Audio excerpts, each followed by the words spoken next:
This is the worst reviewed hotel in Cebu City. Meron siyang 3.2 stars out of 193 reviews. Ang dami ding bad comments ng hotel na to. Smells bad? Cockroaches? No TV? Air conditioning works bad? I won't recommend this at all. Cheap rooms are like prison, without windows, and have a moldy smell. The sofa was dirty. Linens were very low quality, thin and uncomfortable. And the showers are poorly maintained. Leaving reviews like this ay pwedeng makasira ng negosyo. Kasi malay mo, di ba? Mga haters lang to. Kaya from the Capsule Pad Hotel, pinuntahan ko na. Welcome sa episode 3 ng Cebu series natin, pare. Actually, nabook namin tong stay namin for a cheaper price. 1,600 pesos tapos may kasamang complimentary breakfast. Bro, isa na yung deal. Pero, is it a good deal? Or may nag-aantay sa aming surprise? Baka meron. Tara na. Hey! 3.2 stars is not bad ah. Sakto. Nasa gitna pa tayo ng Cebu. Medyo marami-rami rin yung pwede nating puntahan. Yes po. Marla ka sa ID. ID po. Wala kang tadaan sa Wi-Fi, sir. Oy, may wifi. Okay po. Sky Blue Hotel Gas Wi-Fi 1 voucher 1 Okay. Salamat po. Okay, so booking through Agoda ni siya. Yes po. 4 overnight stay.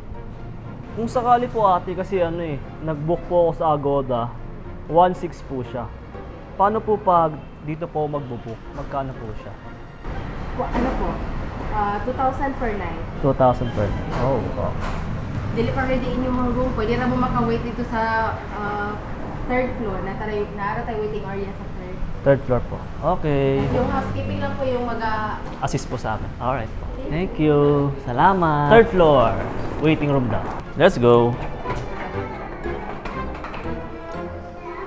Yun, waiting area. Tignan natin bakit. Saktong 2 PM tayo nasa desk. At di pa daw ready yung room natin. Tignan natin kung ilang minuto bago maging ready yung room natin. Par, basta malamig yung lugar na paghihintayan ko, okay lang sa akin. Sa pagkakaintindi ko sa sinabi ni ate, maghintay kami sa waiting area. May housekeeping daw na mag-i-inform sa amin kung ready na yung kwarto namin. Medyo may kabagalan nga lang yung internet dito. Pwede na for emails and scroll sa newsfeed. 2:30 na. Okay. May po, update po sa kwarto po. What room number? wala pa room, sir, no? Wala pa po eh. Sa room number, sir? Ay, wala pa. 243 pare. 243 na pare. Nabaro po ba? Opo. Hindi po. Nabaro po. Kuya, ano pong ano? Nabaro yan. Nabaro. Fernandez Romeo kasi masyado. Ah, sabi? 4th floor, sir? 4th floor. Okay, 409. Tara. Mukhang nagkaroon ng language barrier between me and kuya kanina. Si tanga kasi, oo lang ng oo. Pero the good thing is, after 45 minutes, makakapasok din kami sa kwarto namin. Okay guys, andito na kami sa loob ng kwarto. Pero bago ang lahat, bato-topic muna tayo. Bakit? Ay, sa loob guys, dalawa yung kama dito, pre. Isang maliit, isang malaki. Ngayon, bato-topic muna kami ni Dab. Kung sino ang ihiga. Bato-topic. Ay! Ang yung malaking kama. Oo. Pero bago ang lahat, bago kami umiga at magkaroon ng bed check, pare. Room tour muna. Mali yata yung binigay sa amin. Mali nga yung binigay sa amin na kwarto, pre. Ganito dapat yung kwarto natin. Kasi yun yung available sa Agoda. Bro, deluxe to eh. Mali yung binigay sa atin. Shit. Medyo naaawitan lang ako dahil bukod sa naghintay kami ng matagal, hindi pa ito yung binook namin. Take note, a month before, nakabook na to sa Agoda. Kaya bumaba ako sa front desk para magpalipat sa kwarto na binayaran ko. Hi, sir. Hello po, mali po ata yung nabigay na kwarto sa amin. Ano po yung... Suite room po yung binook ko po. Pero po, deluxe po yung Wait, sir. nabigay po sa akin. Actually, yung ano kasi, sir, yung suite room kasi namin is fully booked po. Last month ko pa po binook. To be honest, kung hindi ko pa chinek yung info about sa room na nakuha namin, hindi namin malalaman na iba pala yung kwarto na nabigay sa amin. Medyo matagal din na napag-usapan namin ni ate. Sabi nila, pwede sila magbigay ng kwarto na ganun. Pero isa lang yung kama at hindi pa sure kung magkakaroon kasi wala pang available. Nanghingi na lang ako ng ref para may paglagyan kami ni Dab ng leftover food namin. Yun din kasi yung habol ko kaya yun yung binook ko na kwarto. Hello po. Doorbell ba? Lalagay po ako. Oh, sige po. Ito po ba? Sige po. Sige po. boss. Thank po. Salamat po. Binigyan kami ng rep, pre. Kasi sabi ko kanina, kailangan po kasi namin na rep kasi lalay kami ng pagkain. Pare, Sky Blue Hotel! Ano ba? Ayoko ng pangit yung image sa vlog ko eh. Kasi baka demanda na naman ako eh. Pre, eto na yung kwarto namin na suite na naging deluxe. Downgrade tour! Meron kami dito king size na bed, pre. Tapos meron dito isang extra bed na pang single na tao. Uy. Dito sa may gilid naman, merong lalagyanan ng mga damit. 5 hanger na hindi pare-parehas ang version. Meron tayong Adidas na hanger. Hanger na Fred. Hanger na parang deluxe version. Uy. Jaden Wear. Ang sakit ito eh. Meron ulit tayong Adidas. Uy, dalawang Adidas na hanger. Wow. Tapos, meron pa kaming ref. Uy. Ito yung dinagdag sa kwarto namin. Uy. May sticker pa ng I Love Philadelphia. Hindi, I love the Philly dub. Ayun, the Philly. Dito naman banda, meron namin TV na flat screen. Uy, solid yan ah. Dito naman sa parang hallway na to, dito naman yung papunta sa CR. Wow, may shower curtain pa. Uy, pare, ito yung mga sabon. Ayos, solid. Uy, shower pare. Sana heated. Heated ba siya? Heated siya. Heated, oy, heated shower. Dito sa CR nila, merong lababo at merong bowl. Nakikita niyo ba yung nakikita, oh? Uy, meron silang bidet. Bidet check! Uy, ang lakas ah. At lastly, meron kaming bintang. Uy, golden hour na. Golden hour. Oras na, pre, para malaman. Ano ba yung confidence level ng mga kama dito? Bed check! Uy! Ano? Malambot? Confidence level sa kama ko, 7.5. 8.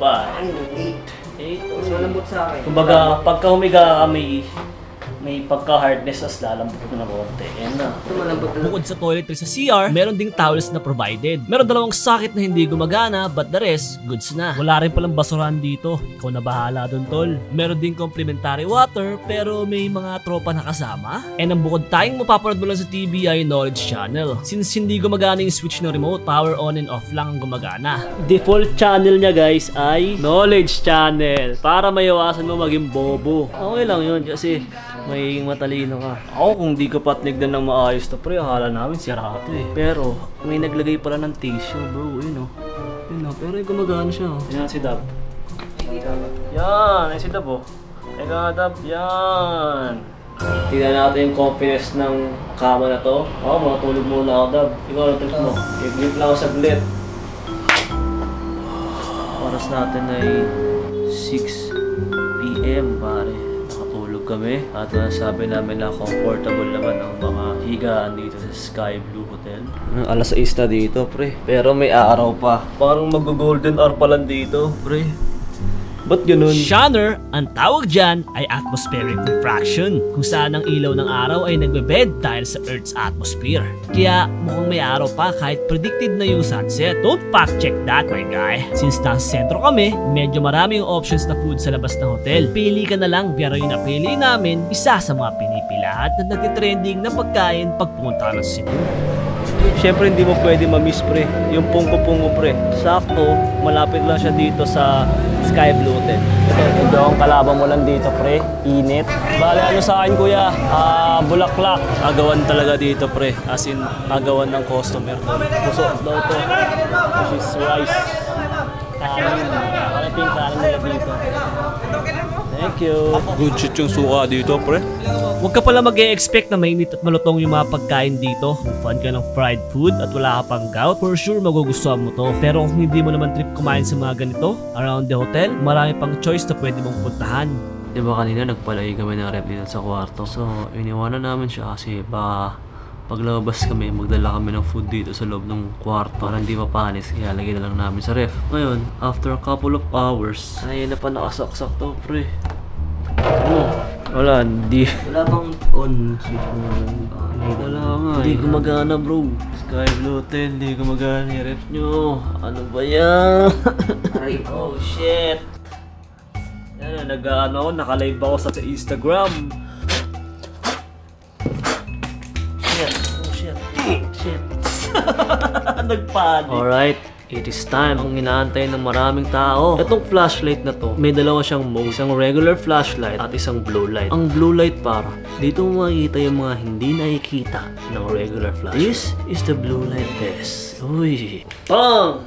Pre, simulan natin. O, Dab, go. Hawa ko to. Kama ko muna. Uy! Unan, malinis. Ay, may nakikita ko to, Dab.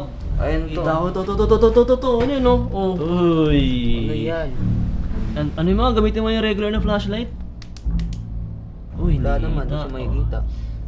Uy, pero sa... Siguro sa paglalaba lang. Oo, maraming mga subscriber natin na nagsasabi na baka sa ano yan, sa popcorn, pwedeng sunrooks. Mga towel. Towel, okay. Okay. We're done. Your bed. Here is your bed. Uy. Oh, malinis sa akin. Linis. Ayos. Linis. About yung unan. Unan. Unan.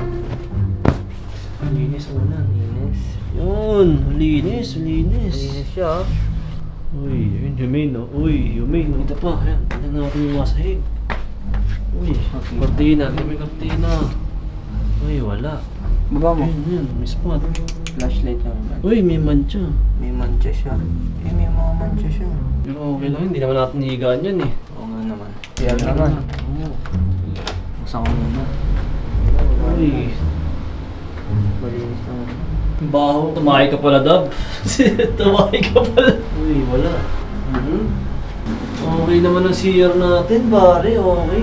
Okay na okay, ha. May mga konti lang, pero di naman siya noticeable. Yun. Pero pag regular na ilaw, di mo makikita, di ba? Pero pag blue light, okay na yan. At least hindi malala.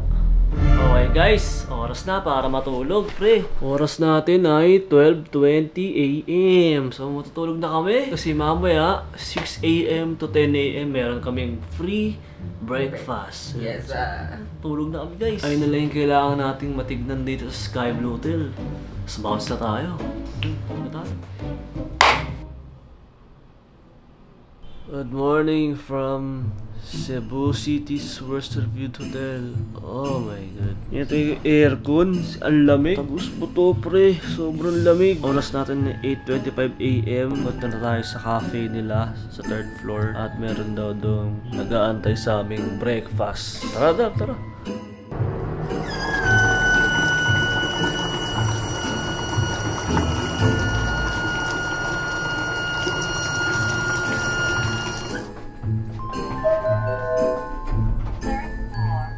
Hello. Excuse me. Hello po.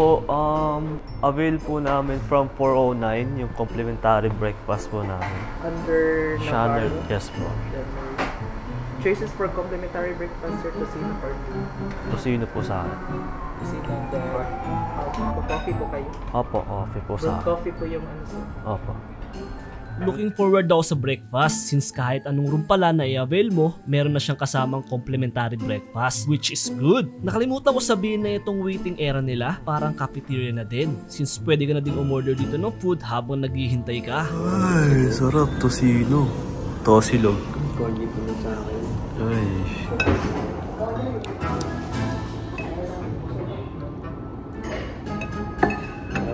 Hindi ba kaya minsan tingin natin masarap yung libre kasi libre siya.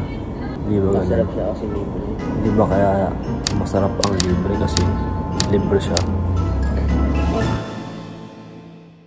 Sa stay namin pare, marami ka talaga mapo-point out from waiting for almost an hour, maling kwarto na binigay, at ref na hindi gumagana. And checking from the recent reviews, mukhang may mga reklamo pa rin silang natatanggap as of now. Pwede kasing yung booking site din yung may problema at naiipit lang yung hotel. Props naman sa front desk dahil binigyan niya pa rin tayo ng option at nagkaroon pa tayo ng ref kaso hindi lang gumagana. Pero location wise ng hotel, sentro. Maayos naman yung breakfast. Ito yung mga hotel na pahingahan lang talaga. For its price, hanap ka na lang ng kasing presyo niya. Marami naman dyan. Medyo nalungkot lang ako since walang sorry yung management sa inconvenience na naranasan namin. 2 stars na may halong kalungkutan.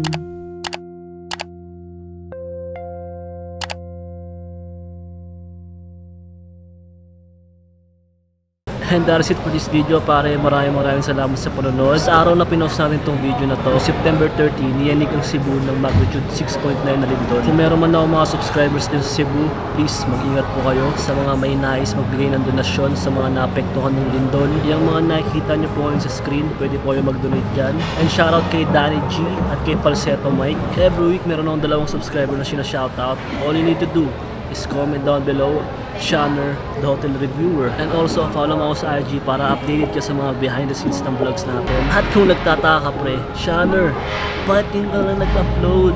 Eh kasi diba nagsibo tayo. Paano kung sabihin ko sa inyo na ang susunod nating pupuntahan ay Davao? Eto na pare, tapos na. Pare, see you next week. Thursday ulit.